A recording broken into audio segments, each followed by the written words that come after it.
Assalomu alaykum, hurmatli kuzatuvchilar. Bizdan ko'pchilik so'raydi, o'zi qayerlisizlar deb. Biz Andijon shahridamiz. Akalar, mana Andijonda ham ish qilamiz. Ko'p Andijonda ham Buloqboshi, Xo'jobod, Andijon Libboy joyiga qilib beraveramiz. Namangan, Farg'ona ham farqi yo'q, qilib beraveramiz. Bugun biz mana Buloqboshi tumani Sharqiy Yulduz qishlog'ida ishimizni tugatdik. 1,5 ish devor yoqib ko'rsatib ham qo'yganmiz.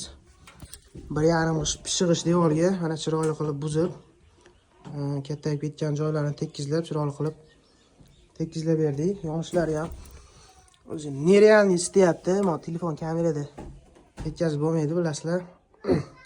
Sesmasi bor uylarga bo'ladimi deganlarga mana sesmani teshib bemalol apparatlar chiqib ketgan, hozir o'rnatsa bo'laveradi. Pechkamiz ham 1,5 standart razmerda pechkamiz. Listini qalinligi 4li, ana ko'rishingiz mumkin. Qalinligi 4li, o'ta go'zal holatda oborotlari bilan qilib chiroyli qilib berganmiz.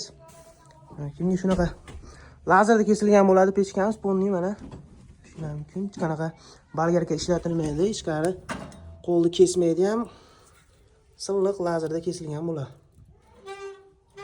Kimga shunaqa xizmatlar kerak bo'lsa, arzon sifatli qilib beramiz. Bemalol pastdagi nomerga telefon qilaverasizlar. Hammaga rahmat e'tiborlaringiz uchun.